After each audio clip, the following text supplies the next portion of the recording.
Hi, welcome to the Sassy Spoon Kitchen. Today, we're making a special treat, as usual.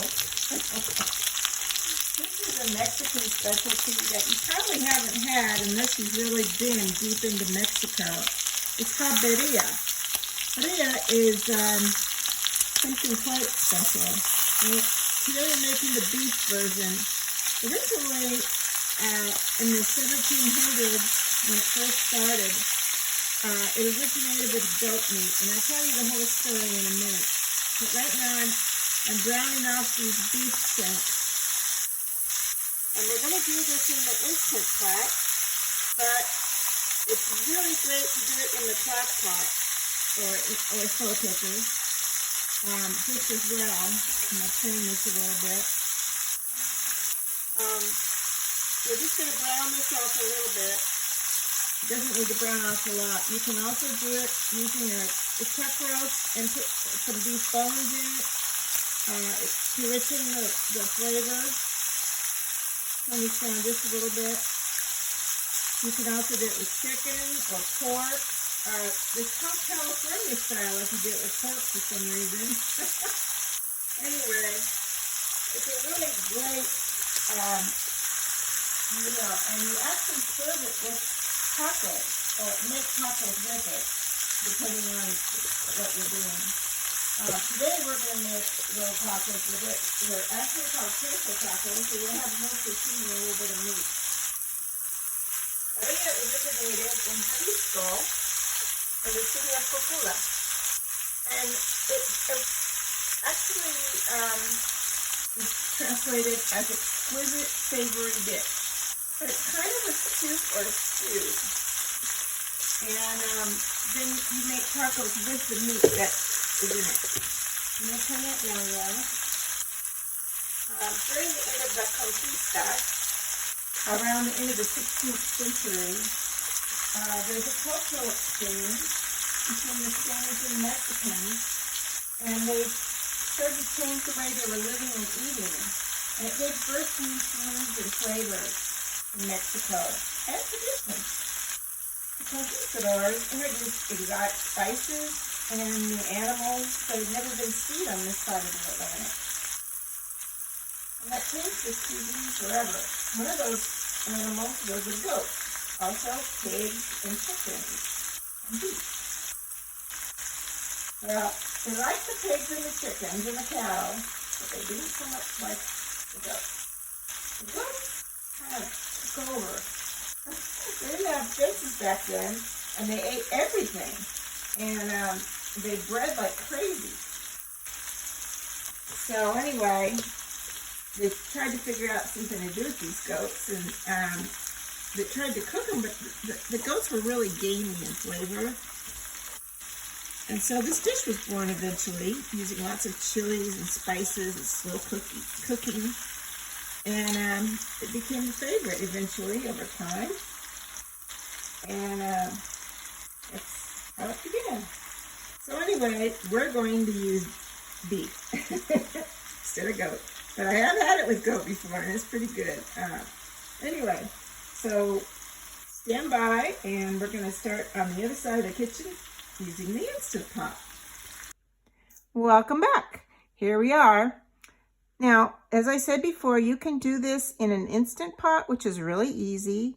You can use the Instant Pot slow cooker setting, or you can use a crock pot or slow cooker, or you can do this in a great big stock pot. You can make larger versions of it. Now, this is very popular in Mexico at birthdays and celebrations. It's a street food, and it's also used as a celebration food for any big group gathering. So if you were going to do that, obviously this probably only serves about 6 people.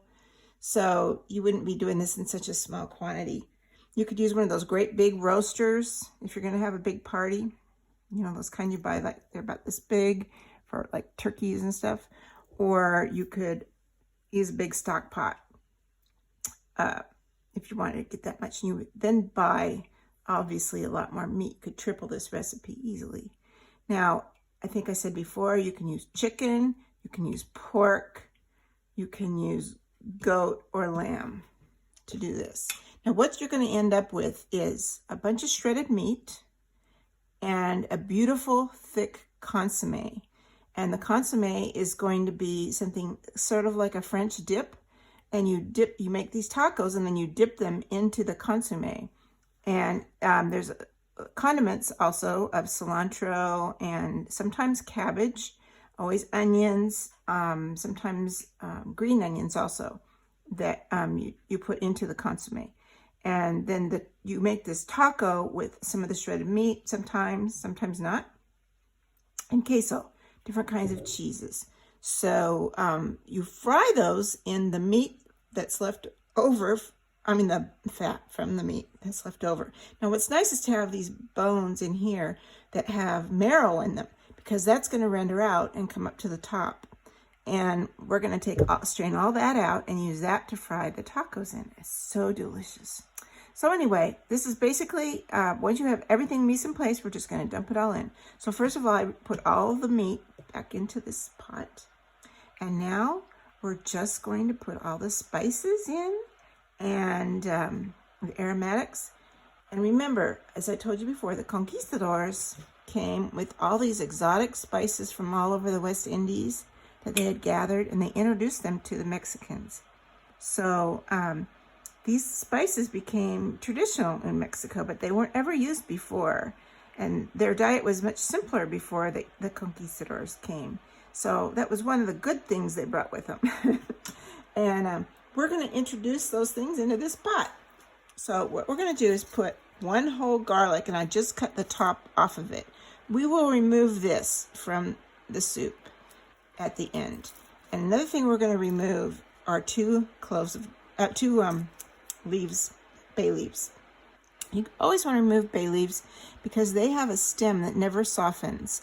And this can actually perforate people's esophagus or their bowels. So it never softens. So you need to always remember how many you put in and always find them and fish them out.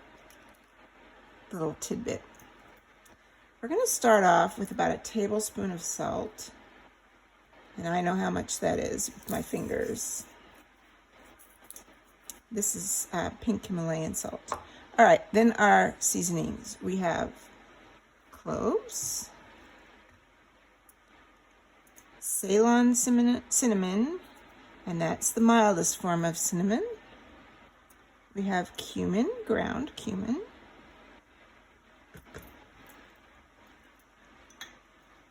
We have coriander ground. All these measurements are going to be underneath the video itself. And we have Mexican oregano.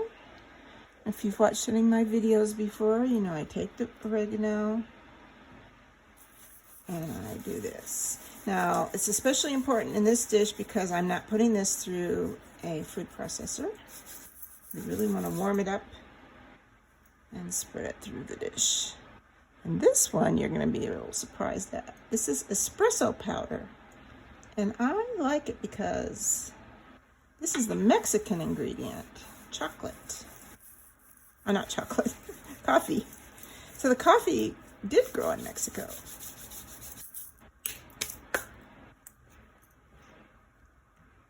And this is a whole onion, rough chopped. We are going to have onions also as a garnish. And then this is better than bouillon. And in Mexican cooking, they use bouillon all the time as a seasoning. They use the salted bouillon that comes like Knorr bouillon, and they use it for every dish just about that they make. And I have this herb ox beef bouillon, which is sodium free, that I also add sometimes. So I may use that for more flavor later, but I'm almost to the bottom of this jar, so I'm going to add all of it. And I'm going to wash it up. We have to add some hot water later into this. It's on my kettle is heating up. So I'm going to get the very last little dregs out of this jar by adding that hot water into this jar and shaking it up.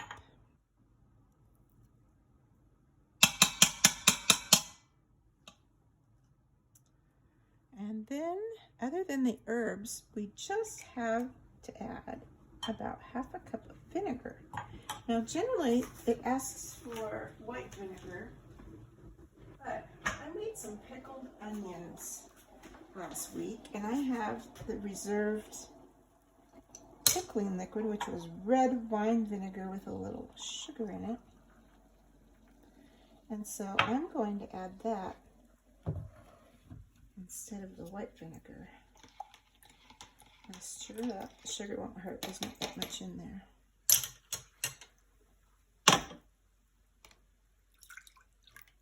So I'm going to pour that in there. And that'll give it a nice clean taste. So I've got my water there. Put the lid on. Shake it. Shake it a little. I put too much in there. Okay, pour that out. It's really hot. We've got some of the last little bits of that in there. And we're going to add about 2 cups of water to this so that the meat is almost covered. Now we're also going to make a chili mixture. There's just a little bit left of that bouillon in there. Let that set a minute, and then I'll add it. I just put like about a tablespoon more of the water in there. Sorry, I'm whispering. I don't know why I'm whispering. So then we have some herbs. It calls for dry thyme, but I've got some in my garden, so I'm just going to use fresh.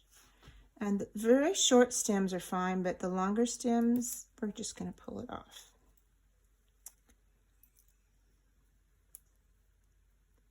Because the longer stems would be a little tougher.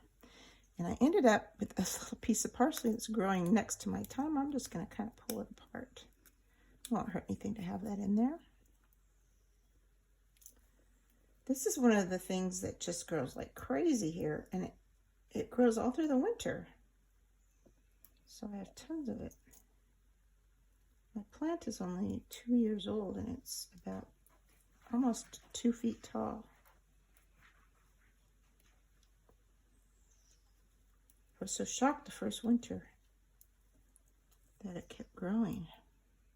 We don't get that cold of winters here, but still, I mean, it got down to like 10 degrees.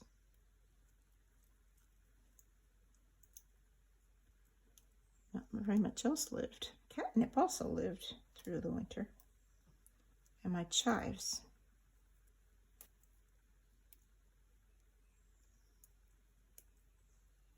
Sage also lived, which was delightful because I love sage. Okay, that's probably enough.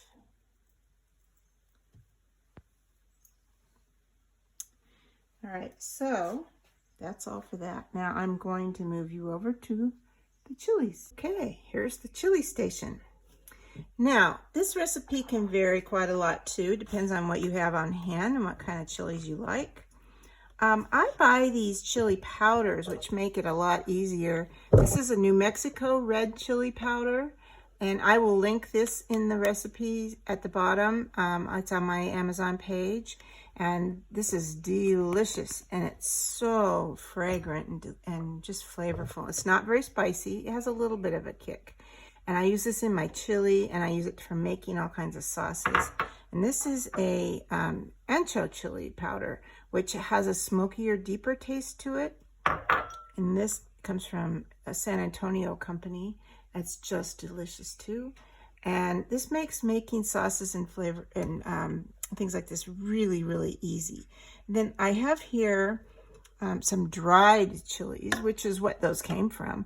And they're soaked and seeded, mostly seeded. But I'm just gonna show you how to do that if you don't want to buy these powders already made, because they are a little bit pricey. You can buy these dried chilies, soak them in hot water for a few hours, or hours, probably plenty actually. And then you put them in the blender with hot water. And so this is how you would buy them. This is the New Mexico chili, which is a small, thin red, no, not tiny small, but rather small red chili. Oops, this is it when it's powdered and chopped up, and this is it when it's comes in the bag, and you can hear the rattles. That's the seeds in there, and you want to get those out, and you take off the end of it and just pour all the seeds out.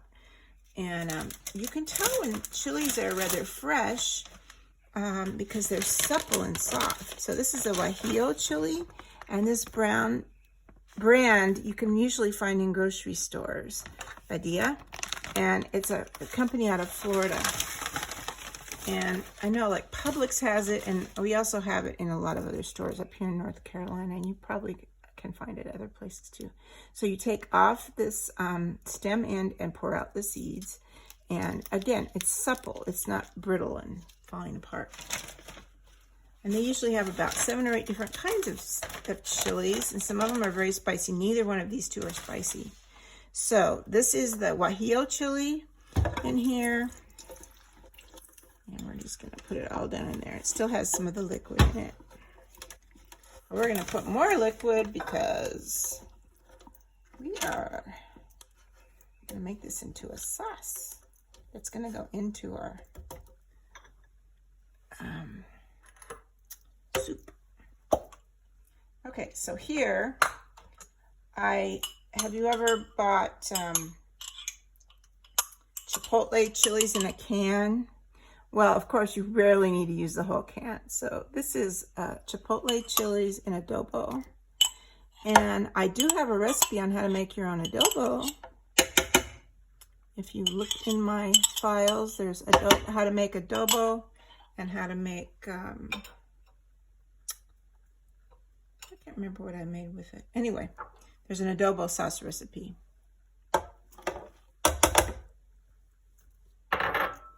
That's the New Mexico chili powder. And there's the info. All right, now we're going to fill this, not fill it, but put some water in it.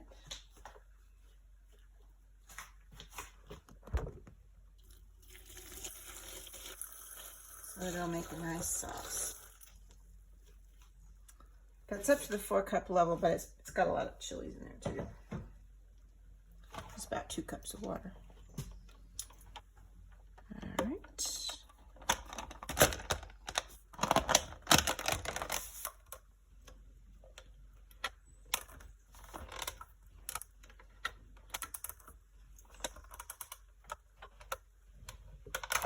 gotta be locked. Sorry.